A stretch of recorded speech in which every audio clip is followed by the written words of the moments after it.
शुक्लां ब्रह्मविचारसारपरमामाद्यां जगद्व्यापिनीं वीणापुस्तकधारिणीमभयदां जाड्यान्धकारापहां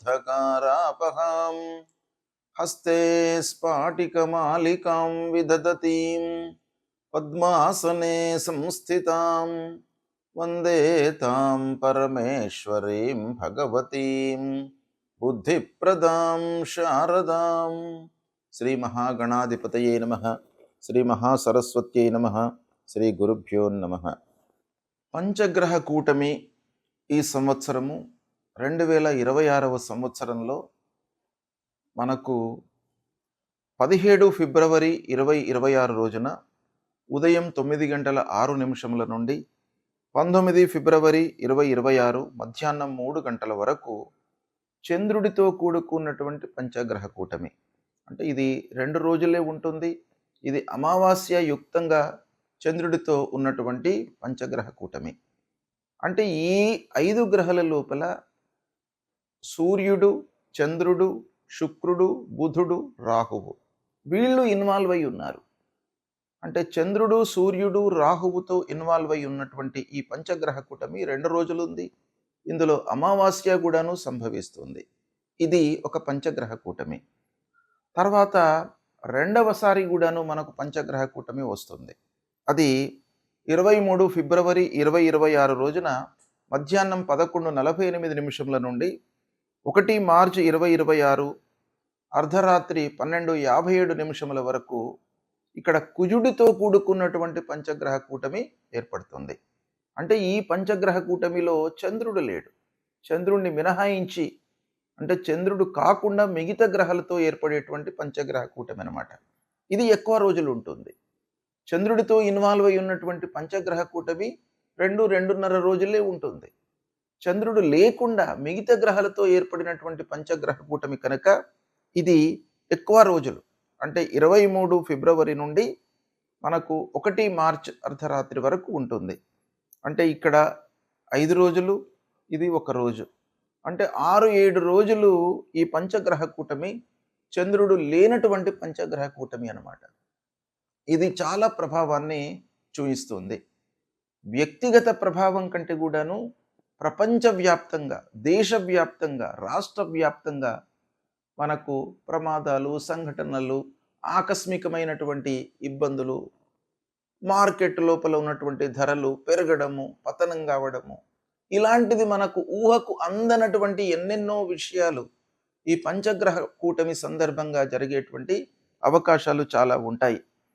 కాబట్టి ఇలాంటి ప్రభావము అంటే ఈ గ్రహాలతో ఏర్పడుతున్నటువంటి పంచగ్రహ కూటమి మనకు రాశి ప్రకారంగా ఎలా ఉంటుంది, అంటే వ్యక్తులకు ఎలా ఉంటుంది.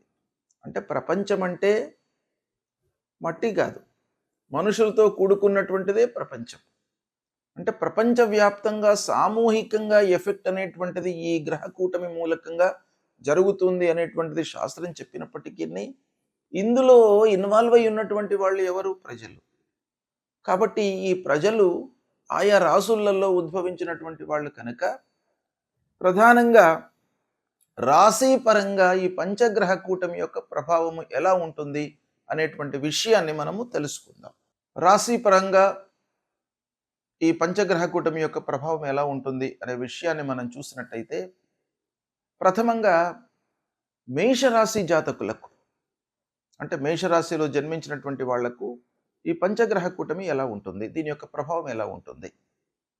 ఇందులో మేషరాశిలో జన్మించినటువంటి వాళ్ళు స్త్రీలు ఉంటారు, పురుషులు ఉంటారు. మనం సరాసరిగా చూసినట్టయితే 50% మంది మేషరాశిలో స్త్రీలు ఉంటారు, 50% మంది పురుషులు ఉంటారు. కాబట్టి ఈ స్త్రీలకు ఎలాంటి ఎఫెక్ట్ ఉంటుంది, పురుషులకు ఎలాంటి ఎఫెక్ట్ ఉంటుంది అనే విషయాన్ని మనము విశ్లేషించి సూక్ష్మంగా మనం చూసినట్టయితే మేషరాశి వారికి ఇక్కడ ఈ పంచగ్రహ కూటమి అంటే కుంభరాశిలో సంభవిస్తుంది. ఇది కుంభరాశిలో సంభవించడము అని అంటే లాభస్థానంలో ఈ పంచగ్రహ కూటమి సంభవిస్తుంది. అంటే 11వ స్థానము లాభస్థానము, అన్ని విధాలుగా మనకు కలిసి వచ్చేటువంటి స్థానము, మన కోరికలను తీర్చేటువంటి స్థానం అన్నమాట ఇది. ఈ స్థానంలో ఏ గ్రహ సంచరించినప్పటికీ ఆ గ్రహకు సంబంధించినటువంటి కారకత్వాలు, ఆ స్థానానికి సంబంధించినటువంటి ఫలితాలు ఈ జాతకుడికి ఆపాదించబడతాయి అనేటువంటిది మనకు శాస్త్రం చెప్తుంది. ప్రాక్టికల్‌గా గూడాను చాలా విషయాల లోపల మనము చూడడం జరుగుతుంది గనక, మేషరాశిలో జన్మించినటువంటి వారికి ఈ పంచగ్రహ కూటమి చాలా కలిసి వస్తుంది. అంటే వాళ్ళు చేస్తున్నటువంటి ఉద్యోగపరంగా సంతృప్తిగా ఉంటారు. ఆదాయం పెరుగుతుంది. అంటే వాళ్ళు చేస్తున్నటువంటి ఉద్యోగం నుండి వేరే ఉద్యోగంలోకి వెళ్ళడము, ఉద్యోగంలో మార్పు మూలకంగా వాళ్లకు ఆదాయం పెరగడము, కొత్త అవకాశాలు రావడము, ఇలాంటివి సంభవించే అవకాశాలు ఉన్నాయి. స్నేహితుల వల్ల చిన్నపాటి సమస్యలు వస్తాయి. అయినప్పటికీ ఆ స్నేహితుల వల్ల కూడాను చాలా పనులు నెరవేరేటువంటి అవకాశాలు ఉన్నాయి. ఇక సమాజపరంగా మనం చూసినట్టయితే సమాజం లోపల పేరు ప్రఖ్యాతులను సంపాదిస్తారు. అయితే కొన్ని విషయాలలో కొంత అపార్థము జరిగేటువంటి అవకాశాలు ఉన్నాయి. అపార్థాలకు ఆస్కారము ఉంది. దాన్ని కొంత రెక్టిఫై చేసుకొని మాటలను మనము కట్టుబడితో ఉన్నట్టయితే దాన్ని కూడాను మనము అధిగమించడానికి అవకాశాలు ఉంటాయి. అనవసరమైనటువంటి ఖర్చులు ఒక రకంగా కనబడుతున్నాయి. కాబట్టి దాన్ని కూడాను కొంత జాగ్రత్తగా చూసుకున్నట్టయితే ఈ మేషరాశి వారికి పంచగ్రహ కూటమి చాలా అనుకూలంగా ఉంటుంది. స్త్రీలకు కానివ్వండి, వాళ్లకు ఆరోగ్య సమస్యలు లేకుండా ఉంటారు. పూర్వం ఏవైతే ఆరోగ్య సమస్యలను ఎదుర్కొన్నారో ఈ పంచగ్రహ కూటమి మూలకంగా వాళ్లకు లాభస్థానంలో జరుగుతుంది. కాబట్టి వాటినన్నిటిని నుండి కూడాను విముక్తులయ్యేటువంటి అవకాశం బాగా ఉంది. కనుక స్త్రీలకు, పురుషులకు, మేషరాశిలో జన్మించినటువంటి వాళ్లకు అందరికీ కూడాను ఇది బాగా కలిసి వస్తుంది. పంచగ్రహ కూటమి అంటే ఏమిటి? ఈ గ్రహాలు ఒక్క రాశిలో సంచరించడం మూలకంగా ఎలాంటి ఫలితాలు ఉంటాయి? అసలు ఈ గ్రహ కూటమి అనేటువంటిది ఎలా ఏర్పడుతుంది అనే విషయాన్ని మనము ఒక్కమారు చూసినట్టయితే, సాంప్రదాయ జ్యోతిష్యంలో మనకు 9 గ్రహాలను మనము తీసుకుంటాము లెక్కలోకి. వాటి యొక్క చలనము, వాటి యొక్క సంచారాన్ని దృష్టిలో పెట్టుకొని ఫలితాలను మనం చెప్పడం జరుగుతుంది. సూర్యుడు, అంగారకుడు, బుధుడు, గురువు, శుక్రుడు, శని, రాహువు, కేతువు, ఇవి 9 గ్రహాలు. రాహు, కేతువు ఎప్పుడు కూడాను వాళ్ళు సమసప్తక స్థితి లోపల ఉంటారు. అంటే ఒకరి నుండి ఒకరు 180 డిగ్రీస్లో ఉంటారన్నమాట. అంటే రాహు, కేతువులు ఎప్పటికి కూడాను కలవడం అనేటువంటిది జరగదు. అయితే మిగతా 8 గ్రహాలు కలవడానికి అవకాశాలు ఉంటాయి. దాన్ని ఆ 8 గ్రహాలు కలిసినట్టయితే, ఒక్క రాశిలో కలిసినట్టయితే దాన్ని అష్టగ్రహ కూటమి అని అంటారు. అంటే 8 గ్రహాలు ఒక రాశిలో చేరి సంచరించడం అన్నమాట. అదేవిధంగా షష్టగ్రహ కూటమి, పంచగ్రహ కూటమి అనేటువంటిది మనకు ప్రధానంగా వీటి యొక్క ఫలితాలు ఈ గ్రహాలు కలవడము అనేటువంటిది సంభవిస్తూ ఉంటుంది. అయితే ముఖ్యంగా ఈ పంచగ్రహ కూటమి అనంటే 5 గ్రహాలు, ఈ 9 లోపల 5 గ్రహాలు ఒక రాశిలో చేరినవి. అంటే కుంభరాశిలో ఈ 5 గ్రహాలు సూర్యుడు, అంగారకుడు, బుధుడు, శుక్రుడు, రాహువు. శని మీనరాశిలో ఉన్నాడు, కేతువు సింహరాశిలో సంచరిస్తున్నాడు. చంద్రుణ్ణి మినహాయించి మనం చూసినట్టయితే 5 గ్రహాలు కుంభరాశిలో చేరినవి. ఈ కుంభరాశిలో సంచరించడాన్ని మనం ఏమంటాం? పంచగ్రహ కూటమి అని అంటాం. ఈ పంచగ్రహ కూటమి మూలకంగా మనకు ఎలాంటి ఫలితాలు ఉండబోతున్నాయి, ఎలాంటి ఫలితాలు ఉంటాయి జనరల్గా అనే విషయాన్ని మనం చూసినట్టయితే, సామూహిక కర్మ ఫలితాలను ఒక్కసారి బయటకు తీసుకువచ్చేటువంటి ఒక స్థితి ఏర్పడుతుందన్నమాట ఈ కూటమి సమాగమం మూలకంగా. అంటే గ్రహాలన్నీ కూడాను కలిసి సంచరించడం మూలకంగా సామూహికంగా కర్మలు, సామూహికంగా చేసేటువంటి పనులపై మనకు ఎక్కువ ప్రభావాన్ని చూపిస్తుంది. అంటే దీని సూక్ష్మంగా మనం చూసినట్టయితే ఇది వ్యక్తుల కంటే కూడాను ఈ గ్రహ కూటమి మూలకంగా కలిగేటువంటి ఫలితాలు ప్రపంచవ్యాప్తంగా, దేశవ్యాప్తంగా రాష్ట్ర వ్యాప్తంగా ఎక్కువగా ప్రభావాన్ని చూపిస్తాయి. అంటే ప్రపంచవ్యాప్తంగా ఎలా ఉంటాయి? ఎక్కువ సంఘటనలపై ప్రభావం చూపిస్తుంది గనక, ప్రపంచ స్థాయిలో ఎలాంటి ప్రభావాలు ఉంటాయి? ప్రపంచ స్థాయిలో మనకు ఉండేటువంటి ప్రభావము, సంఘటనలు ఏంటంటే, రాజకీయ పరంగా, రాజకీయంలో ప్రపంచవ్యాప్తంగా దేశాలలో రాజకీయ మార్పులు, ప్రభుత్వాలపై ప్రజల యొక్క అసంతృప్తి, నియంతృత్వ పాలనలకు చరమగీతం పాడడము, అంటే నియంతృత్వ పాలనలు బలహీనపడడము, తర్వాత కొత్త రాజకీయ కూటమిలు ఏర్పడడము, అంతర్జాతీయ ఒప్పందాలు, యుద్ధాలు, ఉద్రిక్తతలు, వీటిపైన కూడాను చాలా ప్రభావం చూపిస్తుంది. అంటే సరిహద్దు వివాదాలు మళ్ళీ చెలరేగే అవకాశాలు ఉంటాయి.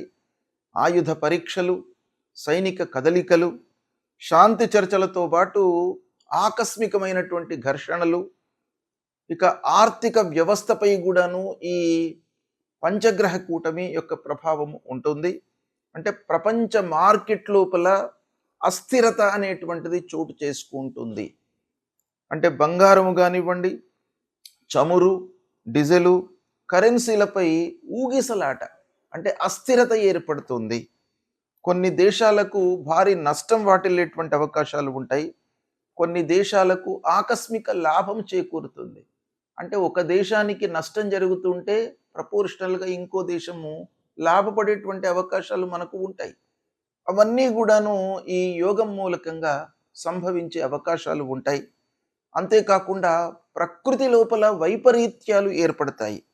అంటే భూకంపాలు, అగ్నిపర్వతాలు విస్ఫోటనం కావడము, సముద్ర తీర ప్రాంతాలలో తుఫాన్లు ఏర్పడము, వరదలు రావడము, వాతావరణంలో అతి తీవ్రమైనటువంటి మార్పులు ఏర్పడము, ఇలా ప్రపంచవ్యాప్తంగా జరిగేటువంటి అవకాశాలు ఉన్నాయి.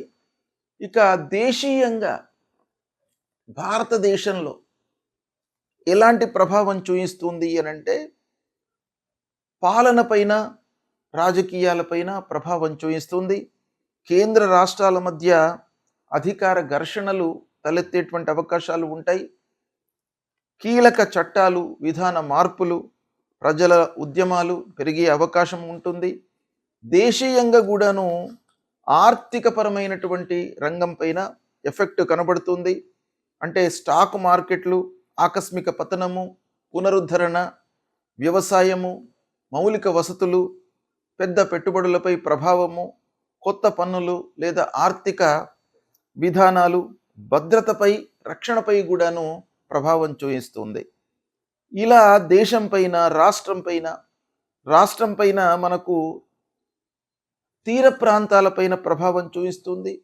రాష్ట్రానికి సంబంధించినటువంటి ఖనిజాలు, పరిశ్రమలు, వ్యవసాయం ప్రధానమైనటువంటి రాష్ట్రాలు ఏవైతే ఉన్నాయో ఆ రాష్ట్రాల లోపల వర్షపాతము అసమానతగా ఉండడము, అంటే మనకు కాలానికి అనుగుణంగా వర్షాలు పడకపోవడము, దాన్ని అసమతుల్యంగా వర్షాలు పడడము, తద్వారా పంటల ధరల లోపల మార్పు, ఇవన్నీ కూడాను ఉండే అవకాశాలు ఉంటాయి. ఇక వీటన్నికి తోడుగా ఆధ్యాత్మికంగా మనకు మార్పులు వస్తాయి. అంటే ఇన్ని కష్టాలు ఒక పక్కన వచ్చే అవకాశాలు ఉంటాయి కాబట్టి సహజంగా మానవుడి లోపల ఆధ్యాత్మికత అనేటువంటిది పెరుగుతుంది. అంటే ప్రజల లోపల ధ్యానము, భక్తి ప్రపత్తులు, ఆధ్యాత్మిక చింతన, తర్వాత పాత సంప్రదాయాలకు సంబంధించినటువంటి విషయాలపై మనస్సు నిలపడము, సంప్రదాయ గ్రంథాలను చదవడము, గురువులను సేవించడము, సాధువులను సందర్శించుకోవడము, ఇలాంటి ఫలితాలు మనకు పంచగ్రహ కూటమి మూలకంగా ఓవరాల్గా ఉండే అవకాశాలు ఉంటాయి. వీటి నుండి అధిగమించడానికి మన సంప్రదాయం ప్రకారంగా ఏవైతే చెప్పారో, ఏం చెప్పారు, ఇలాంటి విపత్తులు జరుగుతున్నటువంటి సమయం లోపల మానవులందరూ కూడాను భగవంతుడిని ఆరాధించడము, భగవంతుడికి కావలసినటువంటి జప తపాదులు, హోమాలు చేయడము, తద్వారా ఇవన్నీ కూడాను తగ్గేటువంటి అవకాశాలు ఉన్నాయి. మన హిందూ సాంప్రదాయంలో ఒక ఉత్కృష్టమైనటువంటి స్థితి మానవుడికి ఇచ్చింది. ఏంటంటే కరెక్షన్ చేసుకోవడానికి, విపత్తులు సంభవించినప్పుడు భగవంతుణ్ణి మీరు ఆరాధన చేసినట్టయితే తప్పకుండా ఇవన్నీ కూడాను తగ్గుతాయి అనేటువంటిది ఒకటి మనకు శాస్త్రంలో చెప్పింది ఉన్నది. కాబట్టి ఇలాంటివి జరుగుతున్నప్పుడు భగవదారాధన, హోమాలు, యాగాలు, స్తోత్ర పారాయణాలు నిరంతరము చేయడం మూలకంగా ఇలాంటి ప్రభావాలు తగ్గి ప్రజల లోపల సుఖశాంతులు కలిగేటువంటి అవకాశాలు ఉంటాయి. శుభం.